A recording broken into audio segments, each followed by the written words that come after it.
आज हम लोग जो फिजिक्स का हम लोग का है जिसमें कि हम लोग पढ़ रहे थे घर्षण के बारे में। तो घर्षण में तुम लोग जो है पढ़ लिया था स्थिर घर्षण, गतिज घर्षण।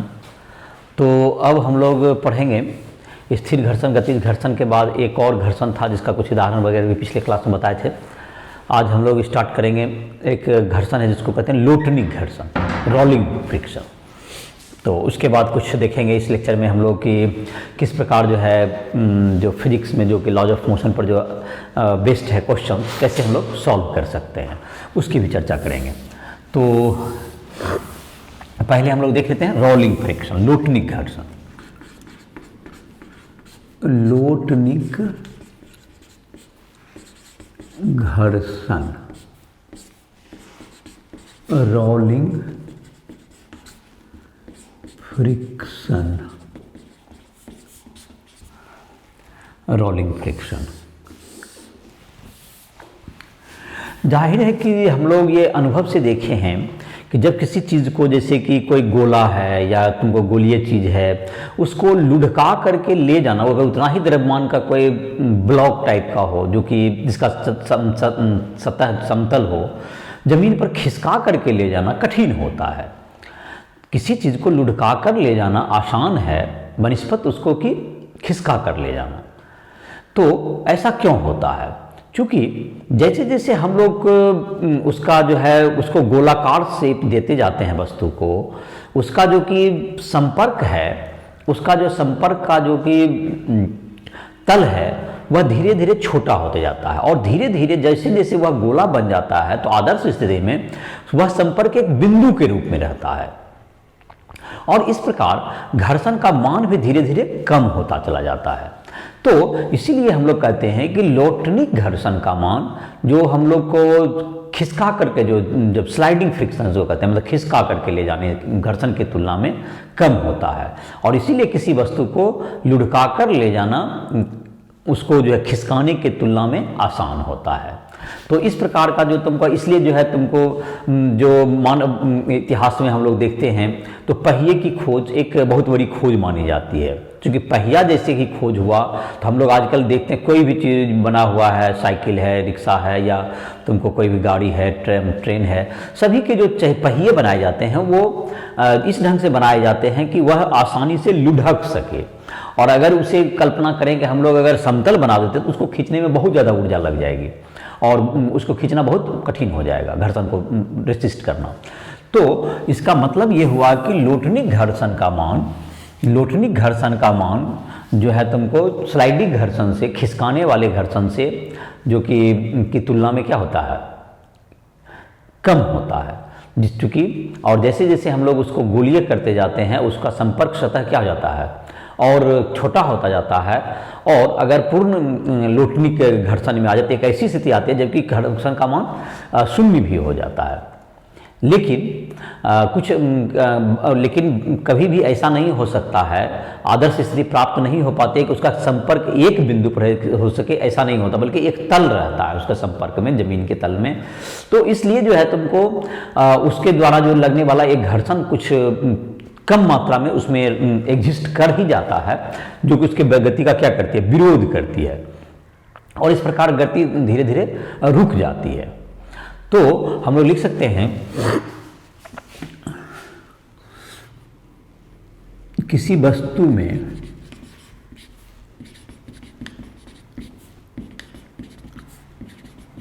जब घूर्णन एवं रेखीय दोनों प्रकार की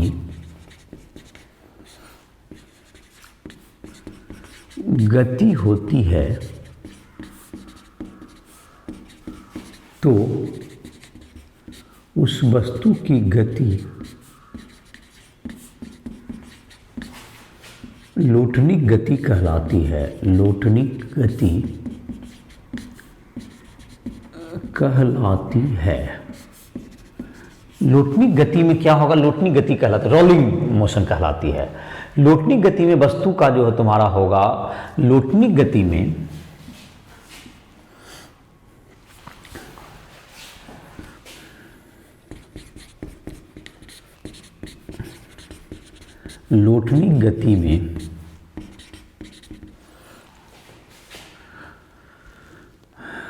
घर्षण का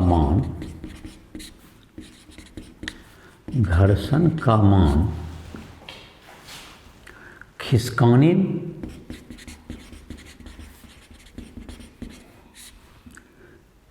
में लगे घर्षण बल के मान से काफ़ी कम होता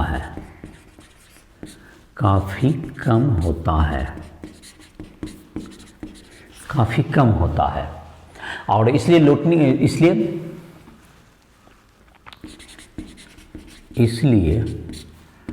किसी वस्तु को लुढ़काना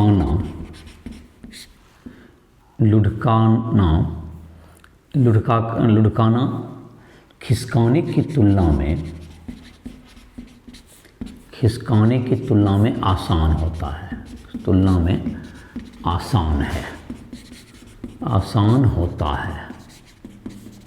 खिसकाने की तुलना में वो क्या होगा, आसान होता है। क्योंकि ये जो तुम्हारा जो इसमें संपर्क सतह जो हो जाता है, ये जैसे देखो, ये जब लुढ़काते हैं हम लोग तो इसका जो संपर्क सतह होते जाता है, ये क्या होता जाता है, छोटा होते जाता है। संपर्क सतह एक बिंदु सतह होते जाता है। और अगर ये एक बिंदु हो जाएगा तो इस स्थिति में जो घर्षण का मान है, अगर अगर ये वस्तु आगे भी बढ़ रहा है, इससे ये गति से आगे भी बढ़ता है और ये घूमते भी रहता है, तो घूमने के कारण ये तुमको ऐसे घूम रहा है, ऐसे वस्तु ये घूमता है इधर से, तो इसको ओमेगा हो गया घूर्णन गति में, जैसे हम लोग पिछले चैप्टर में पढ़े थे। तो घूर्णन गति में तो इस वस्तु को, इस बिंदु को क्या जाता है, यहाँ पर दो तरह के वेग हो गए।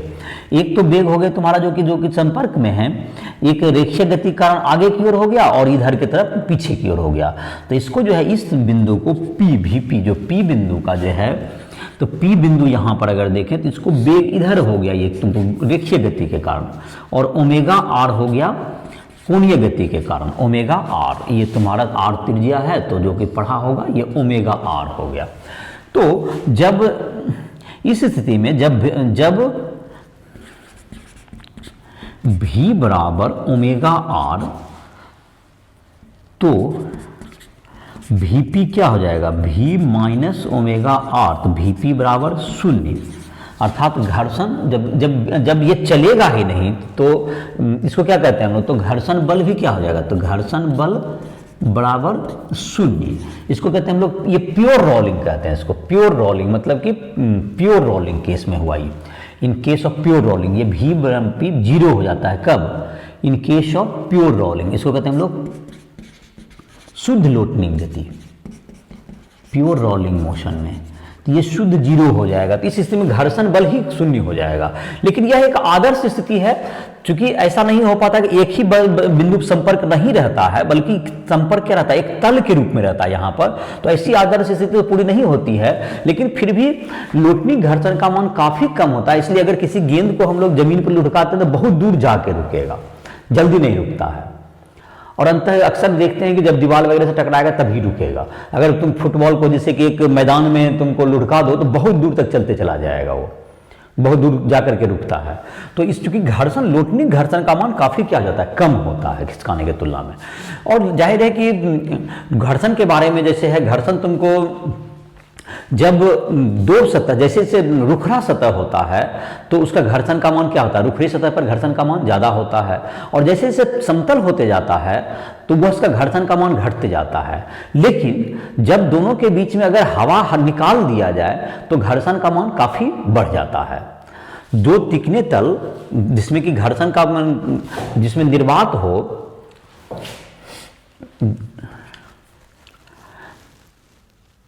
चिकने तलों के बीच घर्षण का मान रुखरे तल से कम होता है, रुखरे तल से कम होता है। लेकिन तलों के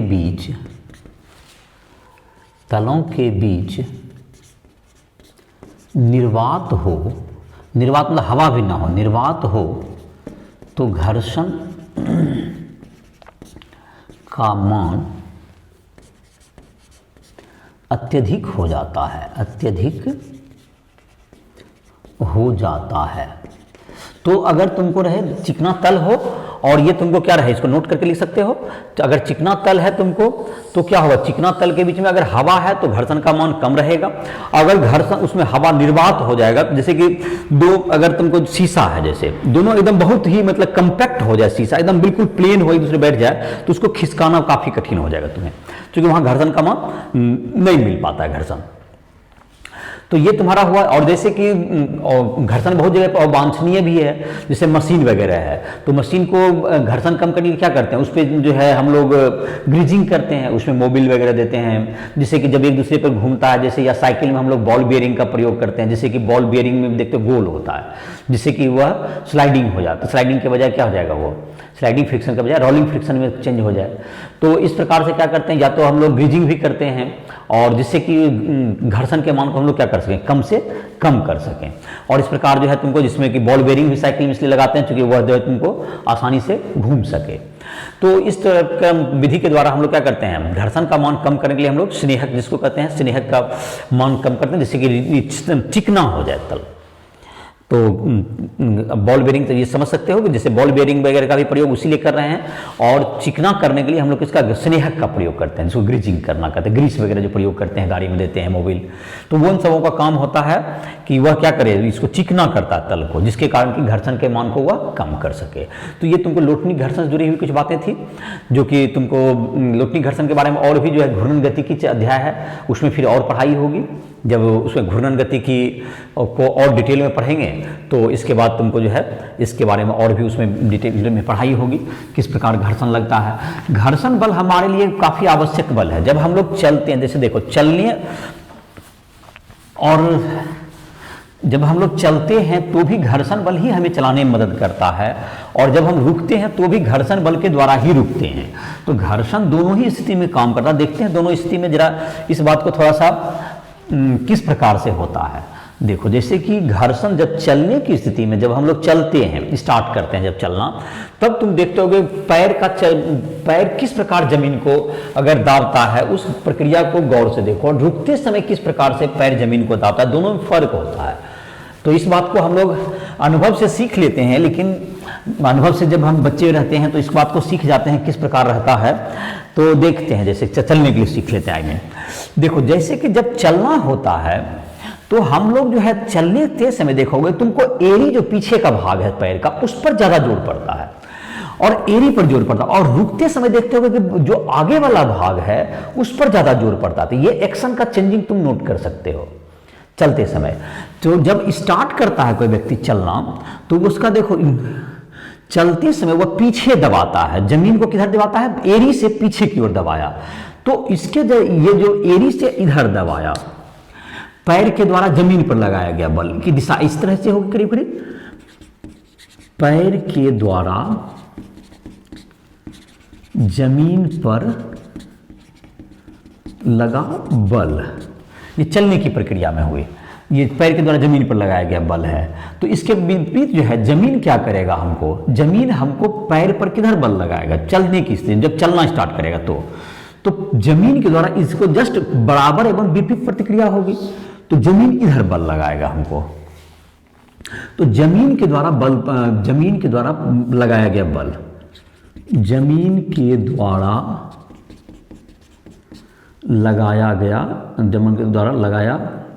लगाया बल, ये तुम्हारा इधर लगेगा। तो इस बल का दो अवयव हो जाएगा। देखो, इस बल के कारण एक अवयव, इस बल का जो तुम्हारा होगा, एक तो अभिलंब प्रतिक्रिया हो गया एन इधर, और ये तुम्हारा हो गया अवयव जो कि घर्षण बल हो गया।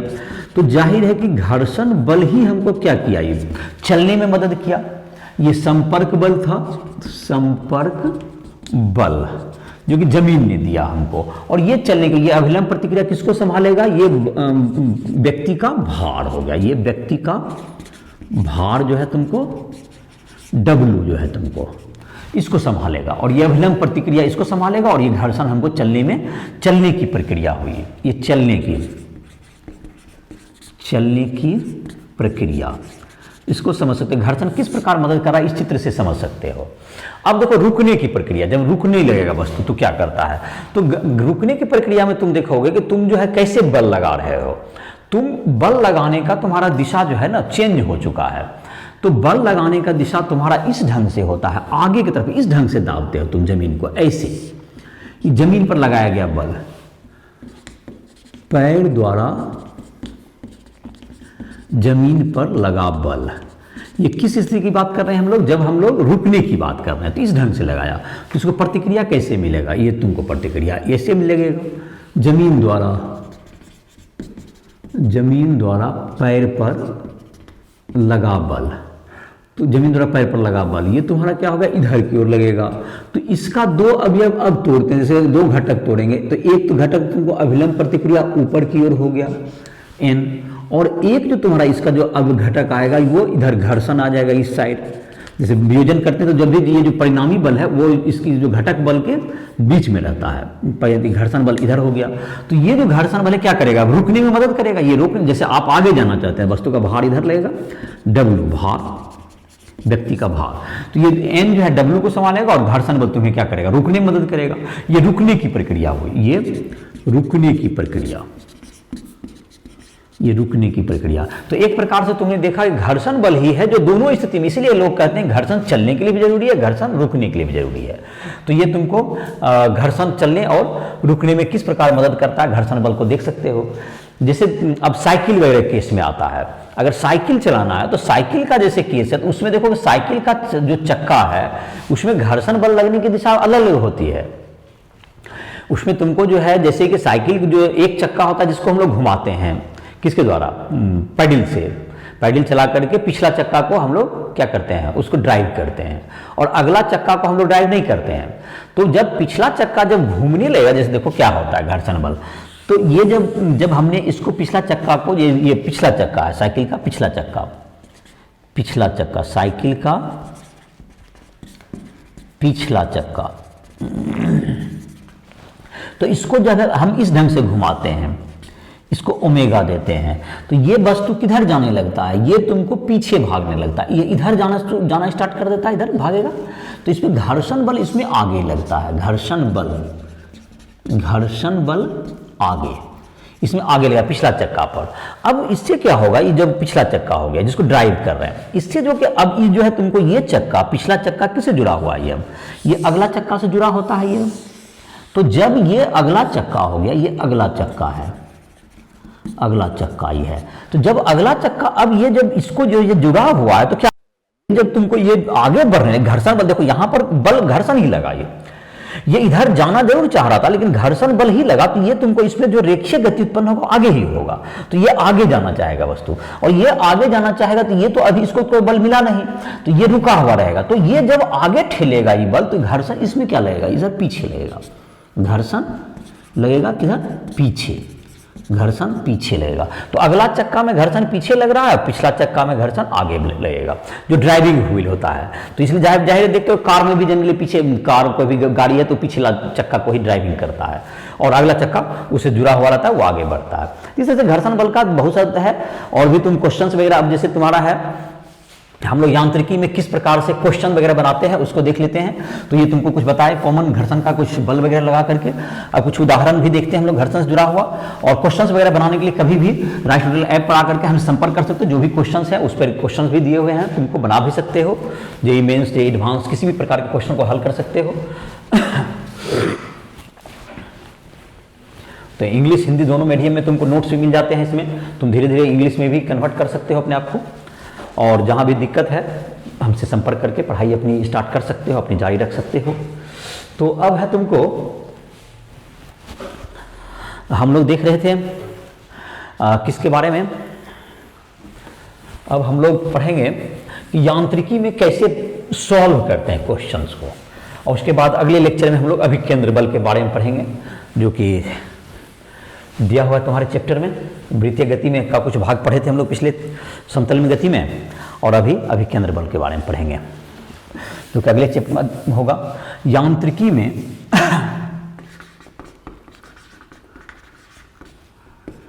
यांत्रिकी में समस्या हल करना, समस्या हल करना तो कैसे करेंगे? इसमें कुछ चरण हैं, कुछ स्टेप हैं।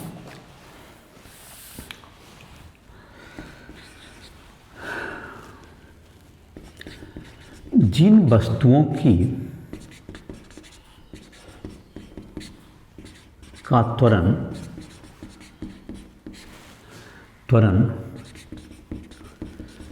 समान होता है, उसे एक निकाय के रूप में लिया जा सकता है,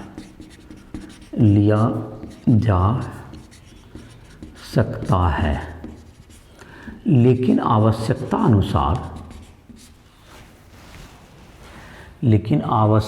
अनुसार प्रश्न की आवश्यकता अनुसार उसे अलग अलग निकाय भी ले सकते हैं, उसे अलग निकाय भी ले सकते हैं। मतलब आपको अगर सुविधा, अगर प्रश्न में कुछ जरूरत है तो आप अलग अलग भी ले लीजिए, लेकिन जब दोनों के त्वरण अगर अलग हैं तो आप चाह करके भी एक निकाय में नहीं ले सकते, ऐसा नहीं कर सकते आप।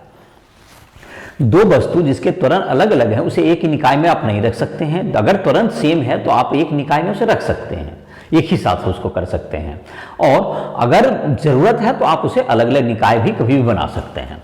लेकिन दो वस्तुओं जिसके त्वरण अलग अलग होंगे उसको कभी भी एक निकाय, एक सिस्टम में आप शामिल नहीं कर सकते हैं। दूसरा स्टेप होता है निकाय पर लगने वाले सभी बलों को दिशा सहित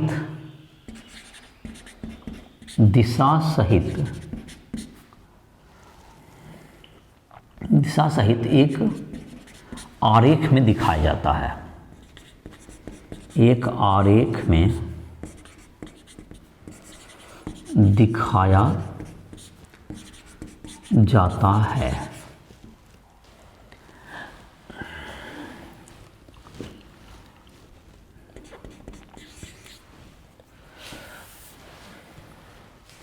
x तथा y अक्ष मानकर x, y या z अक्ष की अनुदिश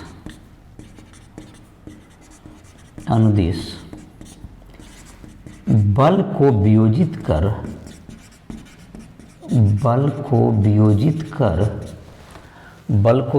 कर परिणामी बल बराबर द्रव्यमान गुना त्वरण सूत्र का प्रयोग कर उपयुक्त समीकरण बनाया जाता है। उपयुक्त समीकरण बना लिया जाता है। उपयुक्त समीकरण बना लिया जाता है। तो उपयुक्त समीकरण क्या कर लेंगे, इसको बना लेंगे। तो इन समीकरणों को हल कर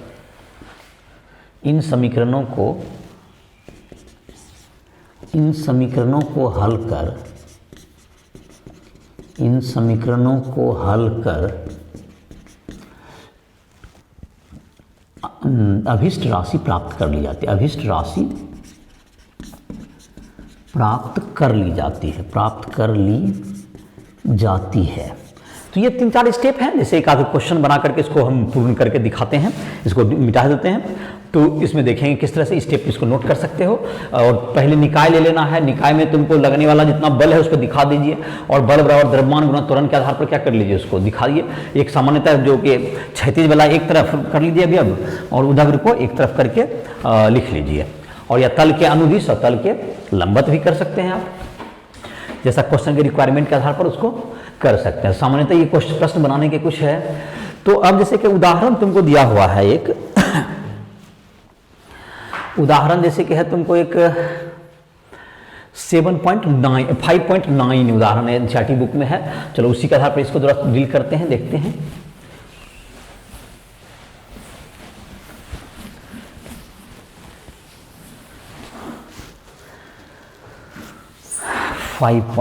एनसीईआरटी उदाहरण 5.9 देखो सर यही 5.9 है।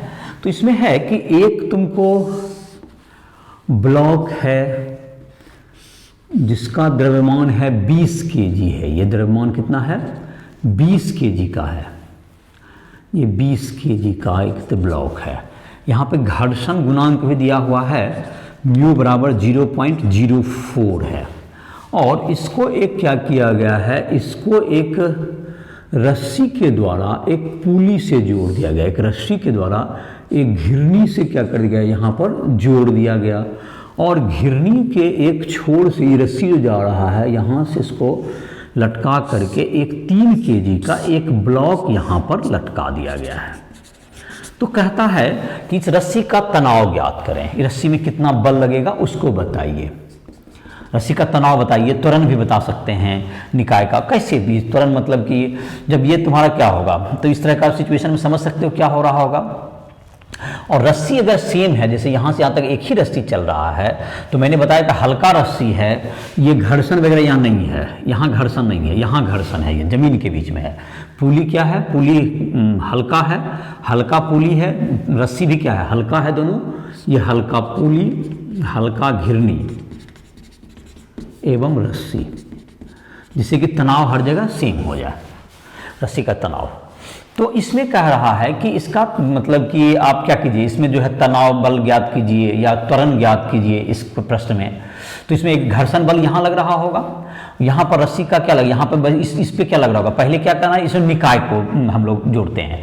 तो ये जो तुमको है, इसमें एक चीज़ गौर कर रहे हैं हम लोग कि ये जब है, ये पहले नीचे जाना चाहेगा, ये जब नीचे गिरना चाहेगा कुछ त्वरण इसका मान लेते हैं ए मान लेते हैं, अगर जाना चाहेगा नीचे, तो ये जो रस्सी है इसमें तनाव उत्पन्न हो जाएगा। ये रस्सी तुमको इसमें एक भार लगेगा, जिसके कारण कि इसमें रस्सी में क्या होगा, तनाव होगा, और ये तनाव इसको रोकेगा।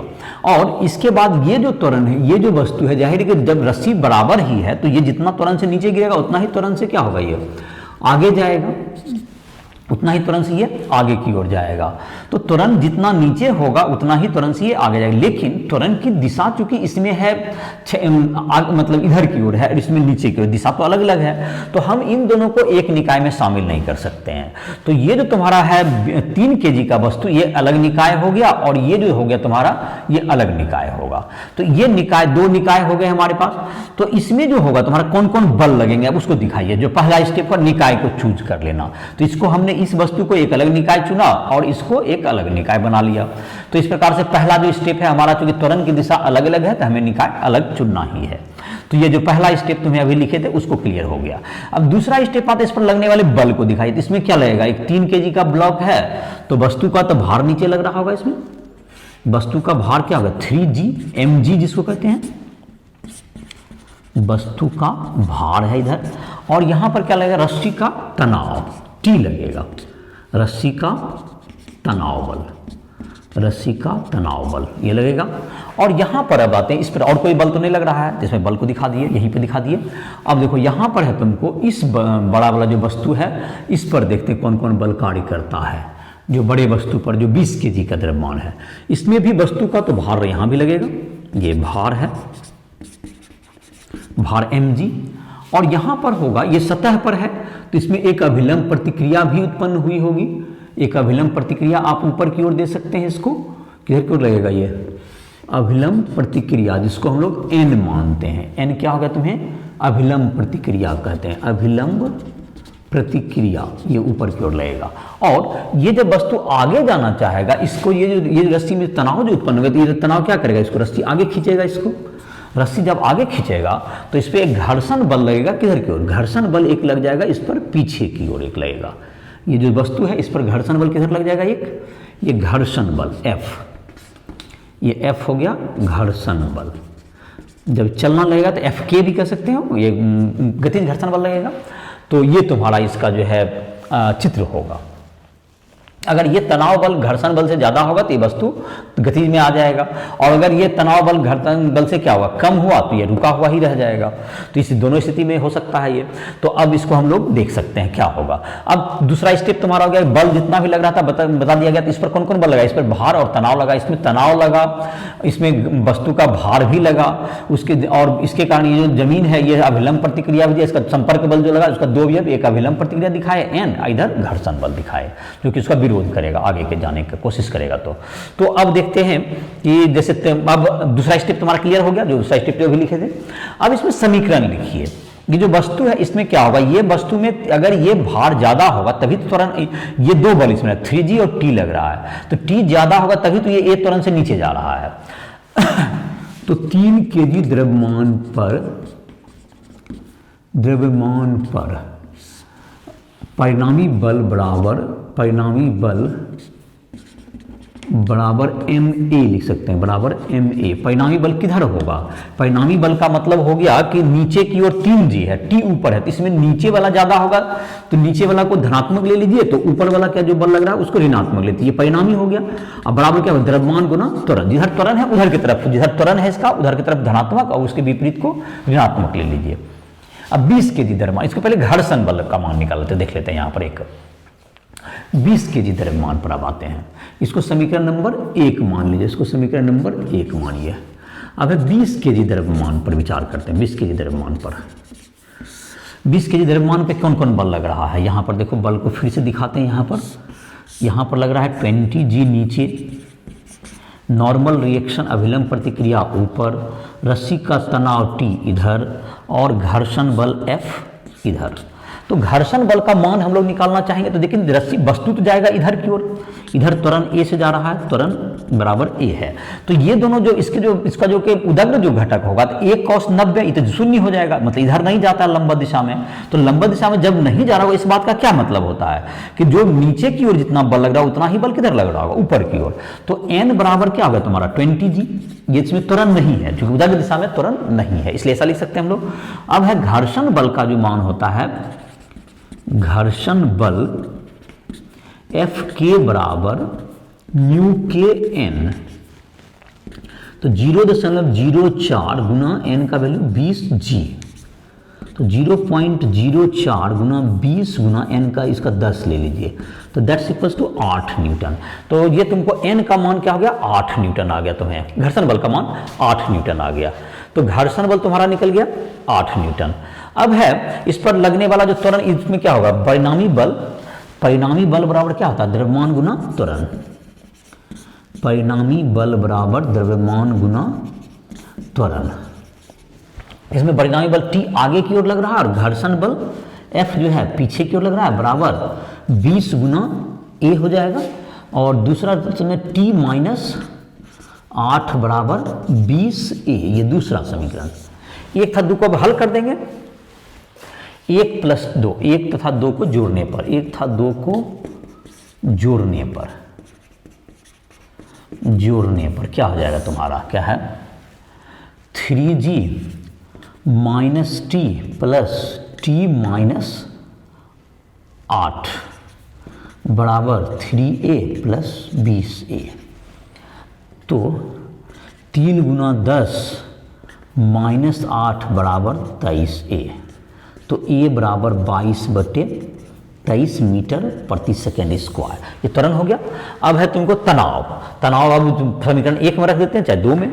समीकरण 1 में A का मान रखने पर, समीकरण 1 में A का मान रखने पर, तो 3G माइनस T बराबर 3A है, तो T बराबर 3G माइनस 3A, तो 3 हो गया कॉमन, G का मान 10 लेते हैं, इसका मान 22/23, तो लगभग कितना हो गया 10, तो ये घट गया 27 के न्यूटन के आसपास हो गया। तो ये तनाव बल लगभग 27 न्यूटन के आसपास हो गया, ये आंसर हो गया तुम्हारा, त्वरण का ये मान हो गया। तो इस प्रकार से क्या कर सकते हैं हम लोग, निकाय को जैसे देखो क्या क्या था पहला स्टेप, पहले निकाय को हमने चूज किया कि ये दोनों को अलग अलग बरी लेना होगा, क्योंकि दोनों का त्वरण क्या है अलग अलग है।